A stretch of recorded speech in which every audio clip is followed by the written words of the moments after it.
বাংলাদেশ জাতীয়তাবাদী দল বিএনপি আমাদের যে দীর্ঘদিন যে যুগপৎ আন্দোলনের সম্পর্ক সেই বিবেচনা এখানে তারা প্রার্থী দেয় নাই।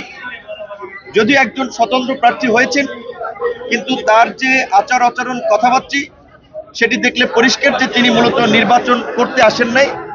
তিনি নির্বাচন বানচাল করার জন্য বা নির্বাচনী পরিবেশ ঘোলাটে করার জন্য এলাকায় আসছেন, যার ফলে নানান ধরনের উস্কানিমূলক কথাবার্তা বলছেন, মিথ্যা বিভ্রান্তিমূলক প্রোপাগান্ডা ছড়াচ্ছেন, অনলাইনে বক্তব্য দিচ্ছেন। আজকেও আমি জেলা প্রশাসকের কাছেও সেই বিষয়ে দৃষ্টি আকর্ষণ করেছি যে একজন প্রার্থী হিসেবে এই ধরনের চরিত্রহনন মানহানিকর বক্তব্য দিতে পারে না। এই বিষয়গুলো যেন জেলা প্রশাসকও ব্যবস্থা নেয়।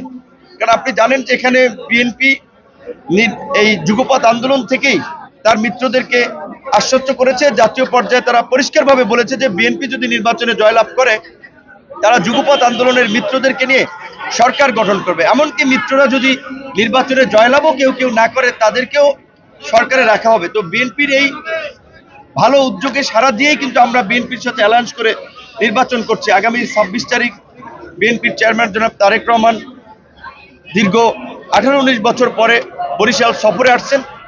সেখানেও অবশ্যই আমাদের জোটের প্রধানতম নেতা, যেহেতু বিএনপি নেতৃত্বে আমরা জোটে আছে, আন্দোলন সংগ্রাম করেছি, জনাব তারেক রহমানকে স্বাগত জানাতে গণ অধিকার পরিষদের নেতাকর্মীরাও থাকবে।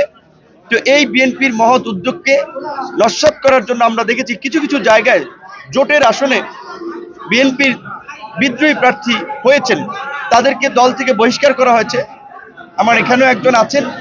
তো সেটা বিএনপির তৃণমূলের নেতাকর্মীরাই বিবেচনা করবে যে তারা দল ঘোষিত বা দল সমর্থিত প্রার্থীর পক্ষে থাকবে নাকি দল থেকে বহিষ্কৃত পদচ্যুত নেতার পেছনে থাকবে। তো আমি প্রত্যাশা করব বিএনপির তৃণমূলের নেতাকর্মীদের কাছে, শুধু গণ অধিকার পরিষদ বা আমার সাথে নয়, বিএনপি যাদের সাথে আসন সমঝোতা করেছে সেই আসনগুলোতে যেন সমঝোতাকারী প্রার্থীদের সাথে নির্বাচনী প্রচারণায় থাকে। না হলে ভবিষ্যতে বিএনপির প্রতি কিন্তু মিত্রদের অনাস্থা তৈরি হবে। জোট গঠনের ক্ষেত্রে একটা শঙ্কা দেখা দিবে যে না, এই যে জোট গঠনে দল ছেড়ে দেয়, স্বতন্ত্র দাঁড়িয়ে দেয়।